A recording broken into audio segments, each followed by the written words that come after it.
The movie begins in Seoul, South Korea.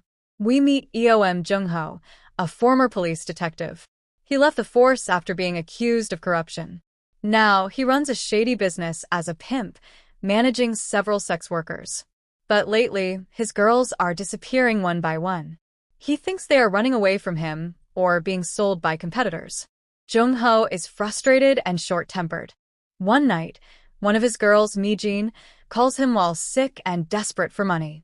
Jung-ho sends her to a new client without realizing what danger awaits.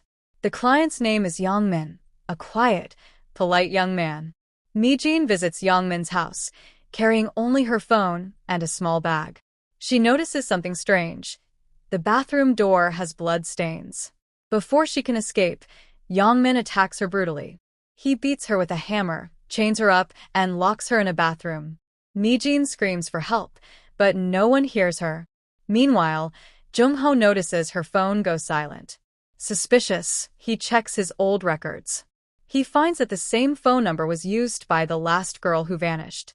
He realizes the same client may be the reason for all disappearances. His instincts as an ex-detective awaken. Jung-ho starts to track the phone number. He calls the man, pretending to send another girl. Young-min agrees easily, setting up his own trap. But Jung-ho flips it. He goes to the meeting point himself. Rain pours heavily as they meet in a dark alley. Young-min acts innocent, but Jung-ho senses danger. A chase begins, through narrow streets, wet alleys, and stairways. Jung-ho tackles him, but the man fights back.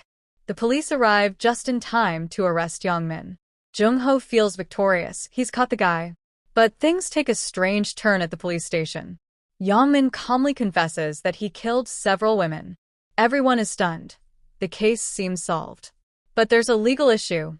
No bodies, no proof. Without physical evidence, the police can't hold him for long. They have only 12 hours to find a body or a victim. Jung-ho tells them about Mi-jin, who might still be alive. The police start searching Young-min's house. But the site is messy, no immediate evidence found. The cops are distracted by a high-profile mayor attack case elsewhere. Jung-ho takes matters into his own hands. He sneaks into Young-min's neighborhood to look for Mi-jin. He questions locals, but no one remembers seeing her. A nearby church caretaker tells him strange stories about blood smells. Meanwhile, Mi-jin is still alive, locked in the bathroom. She weakly tries to free herself, bleeding and terrified. She knocks the chain loose and escapes into the living room. She finds Young-min's blood-covered hammer and other tools. There are traces of other women. Horrifying evidence. Just as she tries to flee, Young-min returns home. Mi-jin hides under a table, trembling. Young-min notices the broken chain and begins searching. He finds her and attacks again, but she fights back. She injures him and runs into the street barefoot. Rain still falls as she limps through dark alleys. Jung-ho sees someone running and chases her direction. But Young-min catches Mi-jin first. He drags her into another house and brutally kills her with a hammer. The scene is silent, haunting. Only the rain and her screams fade away.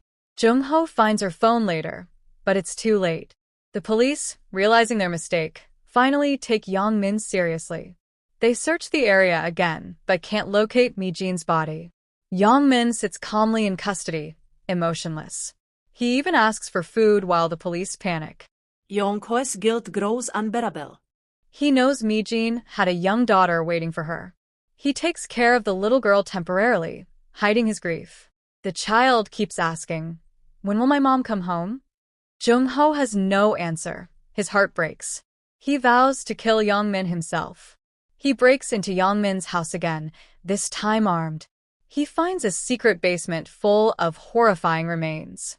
There are bones, blood, and pieces of clothing from multiple victims. Now he has the proof, but not the piece. He calls the police, but Young-min escapes once again. Another chaotic chase through Seoul begins. Young-min attacks Jung-ho with a hammer. Jung-ho fights back with all his rage.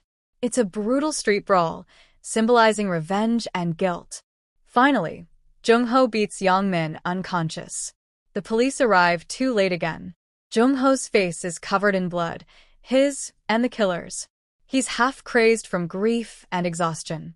He doesn't care about arrest anymore, he just wants justice. The police pull him away as he cries silently. Mi-jin's body is later found in a nearby house. Her daughter, innocent and unaware, still waits at the police station. The final scenes show Jung-ho bringing her meal. She smiles weakly, not knowing her mother is gone. Jung-ho sits beside her, broken and speechless. The movie ends quietly, no dramatic music, just rain. The audience realizes that in this world, justice came too late. The film's title, The Chaser, reflects Jung-ho's endless pursuit, not just of the killer, but redemption. It's a race against time, morality, and guilt. Every choice he made came from emotion, not law. And that's why he failed to save Mi-jin. The killer, Yong-min, remains one of Korean cinema's most terrifying villains. He kills without reason, just curiosity. His calm, empty face represents pure evil. The director never gives a motive, making it even scarier. The cinematography uses darkness and rain to create tension. The pacing keeps you anxious, like a real-time nightmare. The sound design, quiet, heavy, realistic, enhances dread. Ha Young-woo's performance as Yong-min is chillingly natural. Kim Yoon-suk as Jung-ho shows anger, guilt, and despair perfectly. There are no heroes here, only flawed humans. The story criticizes police incompetence and bureaucracy. It also questions morality. Who is more broken, the killer or the man chasing him? The ending doesn't bring peace, only pain. Jung-ho's silent tears say more than words. The Chaser blends crime, suspense, and human tragedy. It's not about solving a murder. It's about the cost of failure. Every scene builds up to hopelessness and regret. It's based on real events inspired by serial killer Yoo Young-chol. The realism makes it even more disturbing. Director Na Hong-jin, same as The Wailing, shows human darkness powerfully. The film ends with Jung-ho holding the little girl's hand in silence. The rain continues, symbolizing endless sorrow. Evil is caught, but innocence is forever lost. That's why The Chaser remains one of Korea's greatest thrillers ever made.